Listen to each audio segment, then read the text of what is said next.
Drew, how are you? Hey, Mark. I'm good. How are you I'm doing? doing well. Thanks so much for joining. It's good to see you. I'm excited to chat a little bit more. Yeah, good to see you too. Excited to be here. Right on. Um, so thank you, everyone, dozens, hundreds of you for tuning in. For those who don't know me, my name is Mark Schesser. I'm the founder of Coldsmoke Creative. We're a Shopify Plus development agency, and I'm pleased to welcome you to another edition of the Coldsmoke Founder Series, where we talk to founders of brands, platforms, services, etc. in the e-commerce space. Um, I'm excited to be joined by Drew Marconi. He's the co-founder of Intelligems, which is a suite of tools that empowers you to improve your e-commerce economics. So if you're a brand or a merchant, you can use Intelligems, and they make this really easy to do. They allow you to test your prices, your discounts, your shipping rates, and more to maximize your margins. And in a pretty short period of time, they've run over 1,000 A/B tests across over $600 million worth of transactions and have helped merchants generate over $30 million of extra profit. Just a pretty good amount to just find in the couch cushion there. So really excited to learn a little bit more about the founding of Intelligems, how you guys have done it, what your plans are for future growth. But before we jump in too much to that, I was wondering if you could just share a little bit about your background and your experience prior to founding Intelligems and how you got there. Yeah, well, thanks for that intro. That was too kind, but I'll take it. So yeah, I'm Drew, CEO and one of the co-founders at Intelligems. My background, and I have a tendency to be long-winded, so just give me the this if we gotta We'll start playing you wrap. off. Yeah, just get a gong. I mean, going back, majored in education policy and economics in college. Went into consulting and used neither of those. Started in San Francisco at McKee, spent 4 years there, doing the whole random walk, working for tech companies on sales and go-to-market problems, working for non-tech companies on tech and product problems. By chance, ended up in the ride-sharing industry after that. Had a couple former coworkers go to a company called Via Transportation based in New York. We kind of were doing pooled rides before. We're the first to do those. And so I joined there after Series B. We were about 200 people and was on the growth team. So trying to figure out how to get people to take more rides with us instead of with Uber or Lyft. That pretty quickly transitioned into a pricing role. Via had grown with flat $5 prices, and we needed to start being more dynamic, a bit more profitable. So that side job of, hey, let's figure out how we should do pricing, within a year morphed into my main job. And that's where I got paired up with this engineer named Adam, who's now my co-founder at Intelligems. So we spent 4 years building that out, like a team of 20 people, and then everything from like basic meter pricing to surge pricing and how do we build that algorithm with, I think by the end we were ingesting like 100,000 data points a minute to decide what prices should be in New York. We built our subscription engine, all of our discounts and like competitive intelligence tools, LTV modeling. So kind of all things dollars and cents related to either boosting customer growth, like where can we give discounts with the most impact, and boosting profitability, like where can we go raise prices and shore up margins with the least impact on our top line and on our customer growth. So my team was on the upside. We would go use the tools that were built for us and have to go figure out how to hit our targets. And fast forward to 2020, Adam he'd been living in Israel, was moving back to the States, was going to start something new. And we were like, hey, we work together so well, we should keep this going. And pricing and profitability was like a pretty easy place to start. We had just seen how powerful dynamic pricing was. in ride sharing, and we were like, wow, this basically just generates profit in the couch cushions for companies. Where else can we take it? And so after a 2-week long stint as a dynamic pricing video game company, we stumbled backwards into doing it for e-commerce. Now, the video game company, is that what you applied to Techstars with? Yeah, so we did Techstars Boulder in 2021, and we were accepted on a pitch of we're gonna help mobile game companies dynamically price their currency products. Got accepted. 2 weeks later, we started working full time and realized, oh, no one wants to talk to us about this. There's like pulling teeth with potential customers. And I remember our first week of Techstars was like the next month. And I told the director, like, I was super nervous to say we changed ideas. And he was like, oh, yeah, that's fine. Like, we figured you guys wouldn't stick with that, but we like the whole pricing angle. So you guys should just go figure out what that means. And yeah, that was our first month of Techstars, kind of doing research with different ideas, different potential industries, until we spoke to some friends running stores on Shopify. And that's kind of been the thread ever since. Yeah, so I could go into a rabbit hole on Techstars because I remember when working at Techstars and being part of the admitting committee, like in a speech that one of the managing directors gave in that first week of Techstars to the cohort, they were like, just so you know, none of you were accepted because of your idea or your business. And in fact, some of you were accepted in spite of your idea. Won't name any names, but we know you're not going to continue with this because it's not a business or it's not a good idea, but we think you're going to make great founders. And so we're investing in you, not the business idea. Um, when you made that pivot, what was the process of going from video games to e-commerce? Was it just having conversations with your friends who ran stores? Um, I'll answer that in a question, but like just taking a step back, because it is a founder series, that we got the same speech of like, you're not here because of the specific idea, which was such a relief and a release. Like I had always been interested in entrepreneurship, but I had the insecurity of like, I'm not an idea guy. I'm not going to have the perfect creative vision. And that was always like the easy excuse to just not go pursue it. And what I realized when I had my co-founder was, oh, it has nothing to do with the first idea. It's about like, can you iterate and grind and follow your intuition and develop the product and go talk to customers and basically solve ambiguous problems in the same way you do in most jobs. And that for me, just really, when I realized that that's what entrepreneurship and founding a company was about, like massively increased my confidence because like, oh, that's what we've done on every consulting project or every project at Via.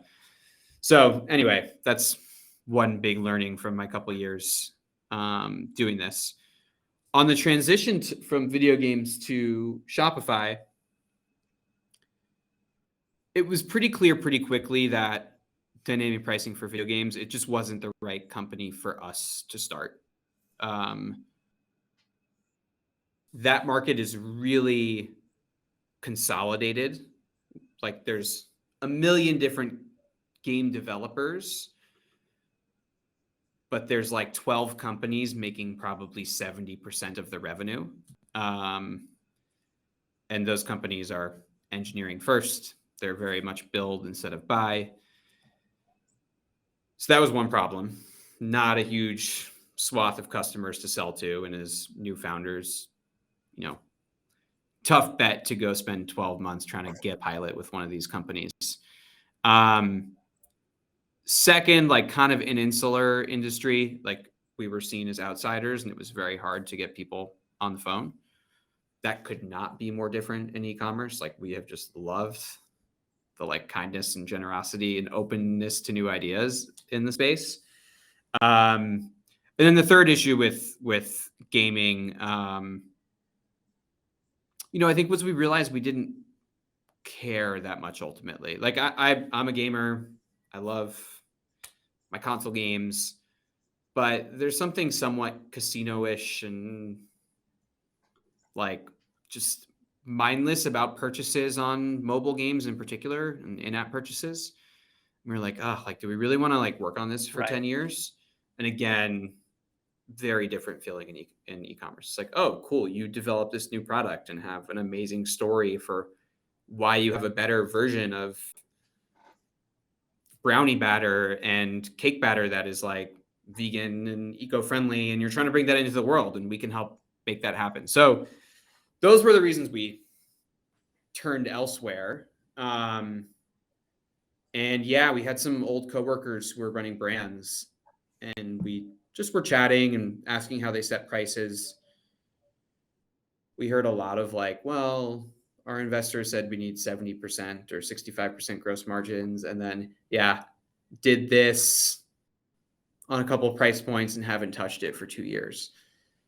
And we were like, okay, we can definitely do better than that. And we actually had one person who was like, so can I like launch a test next week? We can try. It was when the first version of the product got built in like 2 days. Amazing. So that's what pulled us in back in, I guess it was like February 2021. Okay. So we're coming up on the 2-year anniversary, or maybe we're at the 2-year anniversary. So Yep. so what is Intelligems today? And how do our merchants using it? And for someone just hearing about it for the first time, how do you how do you pitch it today? Yeah, it's evolving. Today, we're like a profit optimization tool. So if you're familiar with CRO, conversion rate optimization, we're that for your profit. So you want to go test your prices. We'll help you A/B test those. Find the customer elasticity. Should you be higher priced, lower priced? Do you want to bundle things together? We'll help you test your shipping rates. Like, is free shipping worth it? How much does it improve your conversion? Like, should you increase your free shipping threshold? Can split test all those, find, how does it impact conversion? How does it impact AOV and total revenue? And then how does that ultimately impact your margin? Those were like our first two products. And now we're getting more into discounts. Like, hey, you test different volume discounts or tiered discounts. Can help you test out various bundles and identify where the opportunity is and give custom discounts to folks. So yeah, like think of us as a tool to run split test on anything dollars and cents, and B, like a way to just understand which products and which parts of your site are, how they contribute to your margin and your profits, and go identify opportunities to improve them. It's so cool. And when you first launched Intelligems, was there any other tool doing this? Not really. I mean, there's some tools to A/B test themes. There's Google Optimize, Yep. obviously, which is great and free. For Like now, maybe sunsetting. sunsetting. Yeah. Yeah. They like haven't been. That was shocking. A shocking announcement. Great for testing front end changes, but no one really,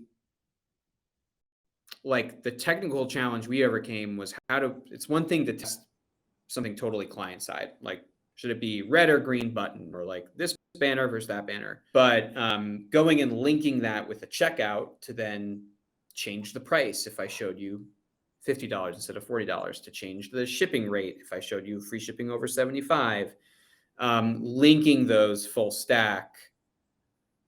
No one was really doing that. And then the other big hurdle there is you need to look at different metrics, like Google Optimize conversion rate, or like, revenue per site visitor. Like, did more people click? This was green. With price, like, I could raise the price, conversion goes down.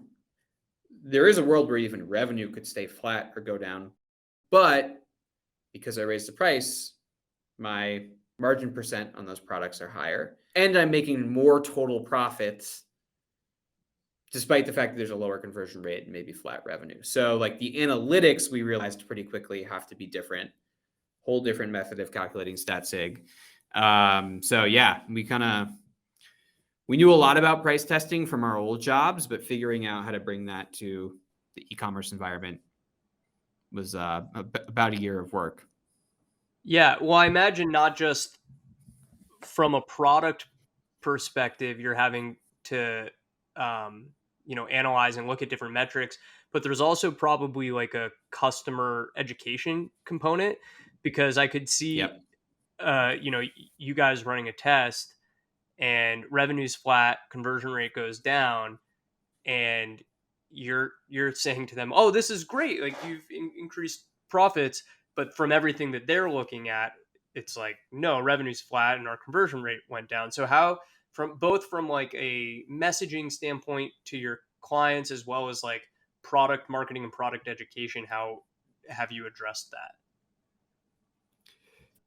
Yeah, I mean, and further up a level on education, like, oh, I didn't know A/B testing price was possible. What, Right. which product should I test? Should I test higher or lower? Um, all sorts of questions on how it works. Like, will my customers notice? How can I keep them in the same group over time? What happens if my feeds mismatch? So there were really like all sorts of questions thrown our way. I mean, that's just like a lot of the continuous of what we do is on the market side. What objections do people have? Like, are they legit? If so, can we fix them through features? Or are they things that require education? Can we put, blog posts out there to dispel myths? On the like kind of operations, customer success side, we've built out a bit of a methodology of like, hey, the brands who this has worked super well for, here's how they do it. We're going to start with shipping, easy wins. We're going to test a threshold and test up and down. Then we're going to move on to like your second most popular collection. And we're going to take all those products and test 10% higher and 10% lower and see which direction seems promising and iterate accordingly. And then, spreading that methodology first just through like holding customers' hands and having beta customers who we try all this stuff with. And then, like, I think this is the part we're in now. How do we build those best practices into the product itself? Yeah. Templates and documentation and recipes. So it's just kind of like a continuous process. Our big thing, I guess, looking back, was we did a beta group with like brands in fall 2021. And that was really great. Like, we didn't have much of a front end. We were setting up tests in a completely non-scalable way, but we found some brands who really wanted to do this, were down to work with us because they were getting to shape the product and get a good deal. And that really then determined the shape that like the user interface and the feature list took. Yeah, it's that classic advice of early on in a company, do things that don't scale, Yeah, right? totally. Uh, Like very unscalable at that point. yeah. So you guys launched like in the midst of a really interesting time, I think, in e-commerce. Um, like in the throes or at the end, however you're defining it, but of like the pandemic and all of the shifts that had in pricing, and I think all the more important for like business owners and merchants to keep an eye on their profitability. Obviously, it's the thing they're focusing on all the time, but there were all kinds of fulfillment and shipping challenges. Um, so, have you seen that there's more of an appetite building amongst e-commerce brands and merchants to be more data driven in their decision making around pricing, and just like overall with all of their decision making? Yes. Really varies brand to brand, but I think the entire industry is moving that way. I mean, yeah, like I'm sure the thousands of people tuning into this already are aware of the context. Yes. Yeah. Uh, but okay, you have iOS 14.5, big impact on acquisition costs. And that cascades to a bunch of places. You have like, first it was the containers coming over from Asia getting, 10x, increasing 10x in cost in like 6 months. And then you have like FedEx and UPS keeping their holiday peak rates just for the rest of the year and then doing that like 3 times in a row. And then you have your suppliers like charging you more for your cost of goods sold, or your finished products. So when we were first starting, February 21, it was like COVID boom, stimmy checks. Like we saw, you could see like in our data when the stimulus checks came out. Everything was great. When we would ask people when the last time they touched their prices was, it was like probably 2 years was the average answer. And in some cases, much longer because it was working. I can put money into Facebook. I'm getting high ROAS. My costs are predictable. So like that works. Now all of those things are happening really quickly. They're driving costs up across the statement. Now you have interest rates to deal with as well, which I'm going to touch, but like your working capital's gotten a lot more complicated. All that to say, I think a lot of people realize like, oh, we can't just kick this project down as like a buy, an every 2-year project anymore. Like we need to be reactive on pricing. Like we need to make a change now. This can't be a 2023 thing. And then that led to the question of like, wait, but how should we do this? And we've like, companies typically don't have a person in charge of this. It's kind of like a founder or C-level person driving it with some financial input, with some product input, and whoever's building an e-commerce site. And they're going out and seeking data, sometimes through testing, which we obviously promote and think like it is the best way to understand the impact. Sometimes they're making a change and like watching the numbers and are right next to the cord to pull it back if they need to. So yeah, we've seen many more people trying to be like reactive on pricing. I think the next step is kind of like, well, how can you be proactive? How can you detect if it's time to change your prices so you're not like falling behind? Yeah. We've seen a lot more interest in like using data to figure out how to maximize the yield of a given customer. Like you're spending a lot to drive traffic to your site. How do you like, what's the right first time offer, first order profitability, the offer that gets them to LTV? There's like a dozen different factors that are related to pricing that drive someone's decision to buy or not. So more people trying to optimize each step in that touch point. And then I think third, like more of a focus on contribution margin instead of just revenue. Like I think 2 years ago, if your top line was going up, your bottom line was going up. But now that relationship is broken and profit is clearly the more important one. So, things like focusing on first order profitability and not relying on an optimistic LTV assumption to get you there.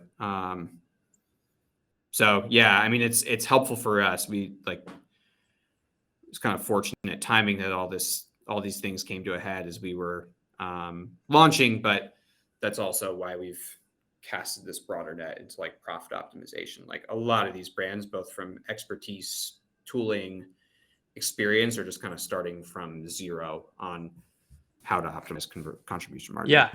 It's such a good point. A couple of really good points at the beginning there. Like whose job is it to set pricing? Like that's so interesting. I hadn't really thought about that. I feel like there are a lot of brands where, yeah, maybe it's founder driven. Like, is it the e-commerce manager? Is it finance? Obviously depends on the size of the brand. And then two, like, yeah, how you haven't touched your prices in years. And maybe now that like inflation is such a hot topic, people are starting to pay attention to that. Is there a right answer for how frequently you should be optimizing or updating your pricing? There's not a right answer. I would say for most brands, the answer is probably more frequently than you are Yeah. right now. Or I guess what's a sign that it might be time to update your pricing? What are like some KPIs or some numbers Yeah. or leading indicators of like, hey, maybe this is a pricing issue that we're seeing? Yeah, I think at like the aggregate level, just really closely tracking your contribution margin, your like gross margin levels. And it's not like you need to say, hey, we're always going to have 15% and 60% here. But okay, can you look at that weekly, monthly, understand changes, and also understand where the inflection points are for your business? Like, okay, this is the contribution margin level or gross margin level we cannot fall below because then our CAC no longer works, and our contribution margin like goes down to an unacceptable level. So being aware of those breakpoints that are like we can't go below, we would rather shrink the business, raise prices, and raise margins. You got to know where those are and keep track of them closely. Also, keeping close track of that, I think, helps be analytical about discounts. Like that, I think, in that old more revenue is good framework. Great. If the discount generates revenue, more people buy, that's golden. But I think there's not a lot of rigor about whether discounts actually drive additional profits. Like if you hadn't given this, how many people still would have bought? What's the incremental lift? So keeping track of those, the high level. On like the product by product level, there's a few things we look at. Abandoned cart rate by product. Both what is indexing super high, what is, has really low abandoned cart rates, and those would be then like opportunity high abandoned cart, you can lower the price, see what happens. Low abandoned cart, you probably have more buying power or pricing power. At a higher level, you can like, we've seen some correlation between session length and price elasticity. So if you have a product and people seem to be spending just like a lot of time on their decision to buy it or not, you see a lot of page views, a lot of circle backs, you're like probably overpriced. Like that may be a good one to see if you can just speed up the purchase and get conversion rate up a bunch. And would you do that with an offer or And then just by there's lowering the price? It depends on your customer and like your brand. Right. The strike through prices are really powerful. Like every time we've tested those, if I'm going to sell this for $10, it's going to convert better in the short term if I do 12 struck out to 10. So an offer like is probably going to get you higher conversion rate in the short term. That said, like I do think brands have real concerns about it. I don't want everything struck through on the site all the time. Maybe creates lower LTV. People have like lower quality assumptions. So that's where you kind of have to like figure out which tool is best. Do you do a strike through for everyone? Do you want to go target those customers who had browsed and them like a targeted offer over email and use that as like a test to see if it works? Or do you want to lower the price and like monitor the data on how many of these black pens I'm selling? Makes sense. So I was going to ask a question about like increasing AOV. But it sounds like smartly you're focused more on like that profit as opposed to growing AOV. Well, I think they're pretty they're related. related, yeah. Like that's been a huge topic that we've heard from customers. Like I need to grow AOV. It does tend to be correlated with better profit. In large part, like, it's going to cost me basically the same to ship one of these pens versus 20 of these pens. So if I'm paying $5 for the box, I want you to buy as many as possible. Because then I could just amortize this like shipping cost over a larger order. So it's definitely strongly correlated. And I know I'm curious what your I question was is because we just think about it a lot. curious, where have you seen the most success in growing AOV? Like what types of tests are you seeing? Is it bundling, shipping discounts, pushing it into a subscription and things like that. Like, what are the most effective levers you've seen being pulled to grow AOV? Yeah, number one, shipping threshold. I mean, it's right there. It's a powerful mechanism for customers. You want to make sure that ideally you can find a number that makes it an easy add-on for people. Like if you want them to buy 3 of your hero SKU, like set it to that level. Or if you sell $90 pants and $20 t-shirts, 100 is probably a great place to be. Like you can't, it's not easy to achieve, but as a customer, I don't need to do like an algorithm to figure out the best combination of products to achieve it. Second thing we've seen that's powerful there is like buy more, save more offers, both across the site, and that could be evergreen or kind of a time box for a promotion period, but make the customers earn their discount. Like I'm going to give you 10% off if you spend more than 100, and if you hit more than 200, I'll give you 20% off. Oftentimes the math works out profitably. Like you are happy to give the customer that offer if they spend that much. And we've helped brands like test rolling those out. And then we have a cool feature where you can test different tiers versus one another. So you can kind of figure out like what's optimal.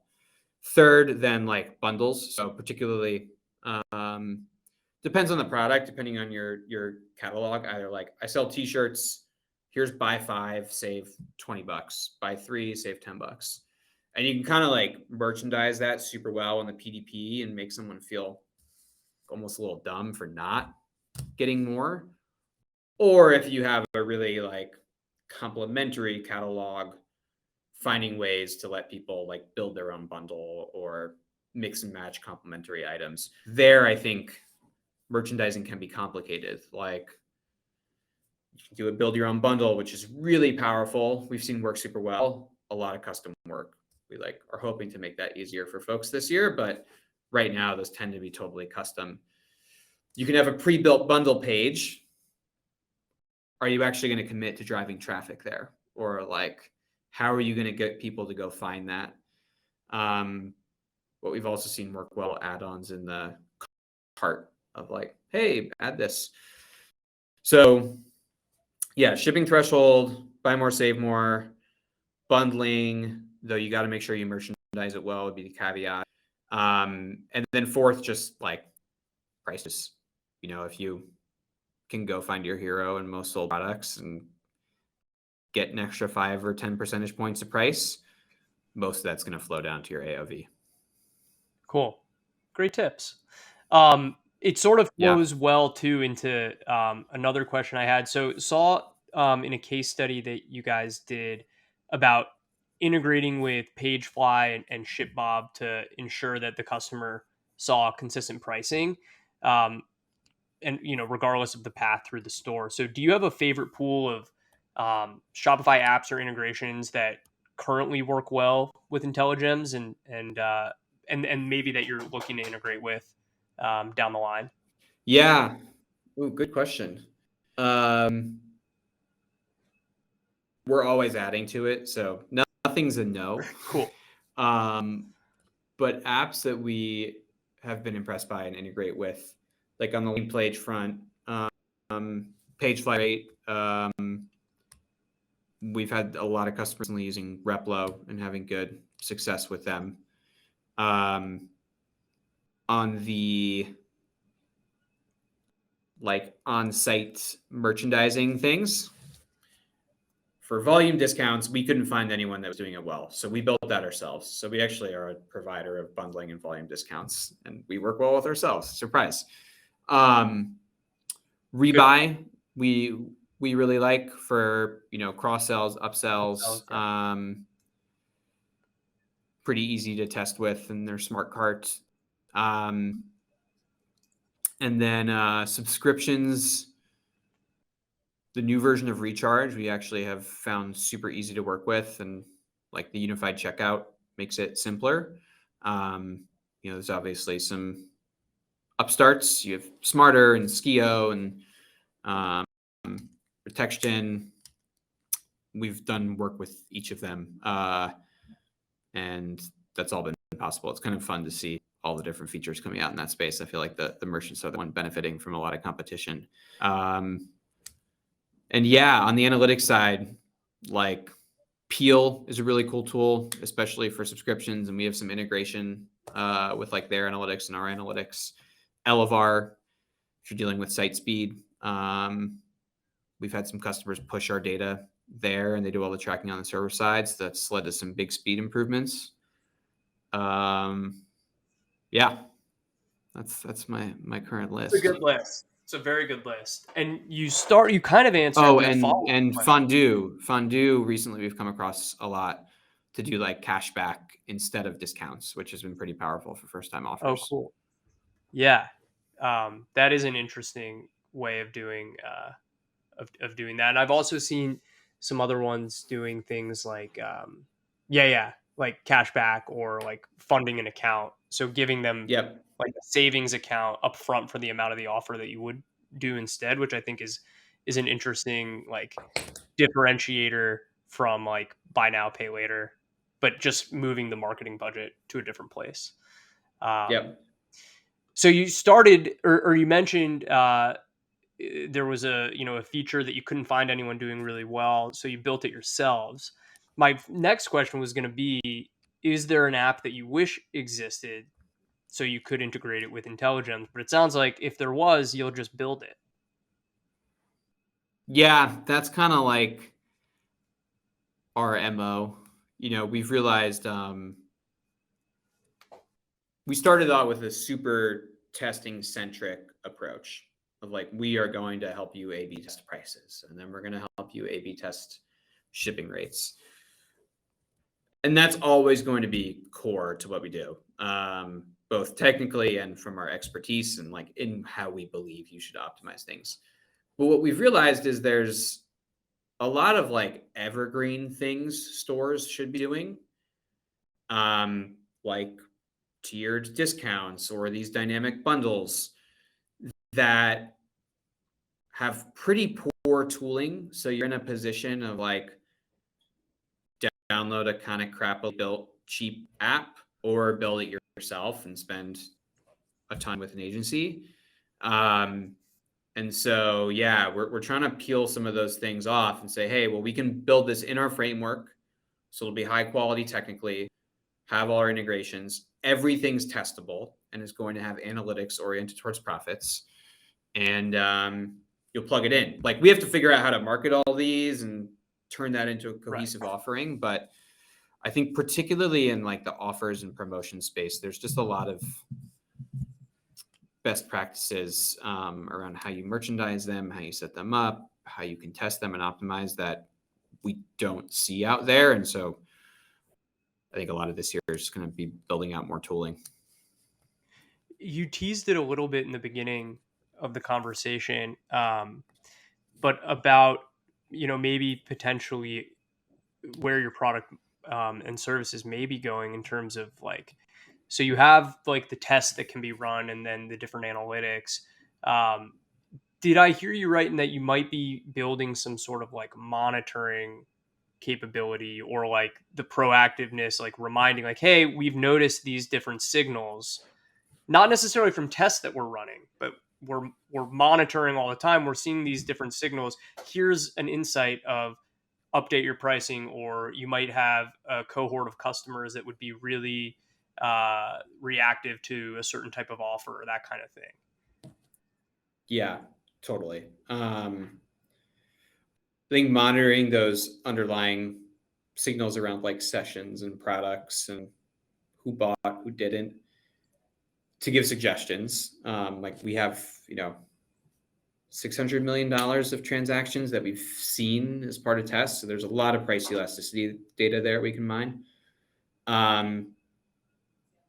For larger stores, even running micro tests constantly. Like, you don't need to be splitting your traffic 50-50, but if we can just expose 1 or 2% of traffic to a different offer or a different shipping rate, or a different price at a certain scale, that's enough data to say, hey, like our assumption is changing here. Like the data we based last year's decision based off of has changed. Like you have different customers or their expectations are different. Let's go retest in a bigger way. So yeah, like pushing down both of those more like proactive, always on directions. And I think in a few years, I expect some brands to be experimenting with dynamic pricing. I don't know what form that takes yet, be it I'm going to dynamically price based on inventory levels or based off my underlying COGS, or I'm going to dynamically price based on state, like I would if I were a brick and mortar store. There's like a whole bunch of factors that could be involved there. But yeah, I think that's a matter of when, not if. So we want to be like, that's where our deepest experience is. So we want to be in a position to kind of help brands do that when they decide it's the right time for their business. Yeah, that starts to get really interesting. What is the threshold, the minimum threshold for like traffic or like size of your brand to get statistically significant data where it even makes sense to like be running these kinds Yeah. of tests? Probably like, you're doing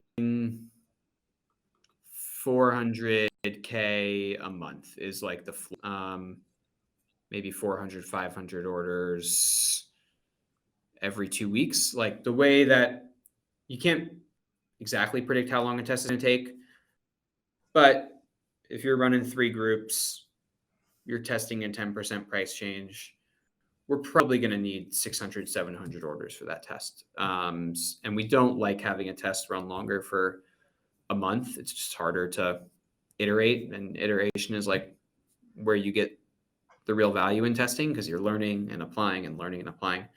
So yeah, like about that 5 million a year run rate is where I think we start to add a lot of value to brands. That makes sense. Um, okay, last question, because you've been very generous with your time. What is one thing that you think e-commerce brands, based on all of your experience, should start doing, and one thing that they should stop doing? Ooh. It's very broad. They should stop letting marketers run discounting without any oversight.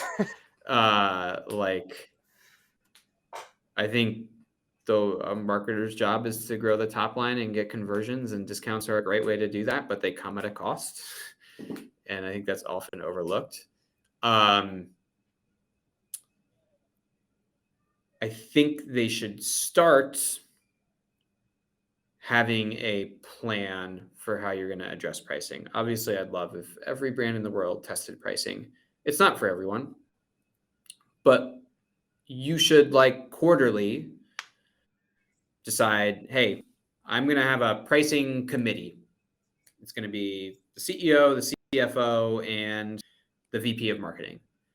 And we are going to, every quarter, we're going to meet. And these are the data points we're going to look at. These are the questions we're going to ask ourselves. And we're going to decide, should we stay or make changes? And those are just going to lead to like really interesting discussions. It just needs to be cross-functional. It's kind of a pain because you need to coordinate everyone, which is why people avoid it. But that's what I'm saying. Like, be proactive, have a plan, put it on the calendar, decide who's going to be there, what you're going to ask. You don't need to do anything, but the odds are once you start talking about it, you're going to find some opportunities or some things you want to test. And I think like too many brands just avoid it because it sounds bull. Yeah. Or it's not clear whose responsibility it is. Yeah. But like, you don't have time anymore to kick it down the road. Like costs and everything is just evolving too quickly for you to kick it out a year. Like, you need to be looking at it. And there's so much frequently. competition. I mean, it's like you have to stay on top of it because if not, your competitor might be, and that could be the difference Yeah. between growth or not. Well, great. Thank you so much, Drew. Appreciate your time and your insights. So excited to see what Intelligems has been able to do in just 2 years, and excited to see what happens in the next year, two, and beyond.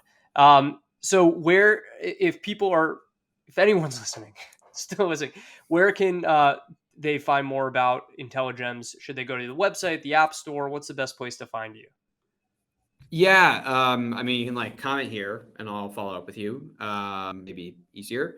If you go to intelligems.io, there's like a book a demo form. You just grab time. It's either on me or my teammate Sam's calendar, and we're happy to answer your questions, brainstorm, plan. Like it's your time. You don't need to buy.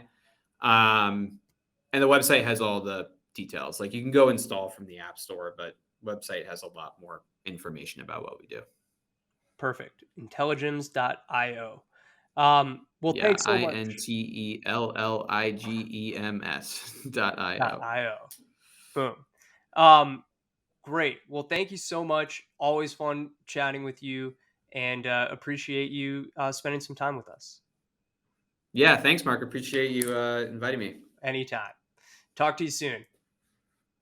Bye.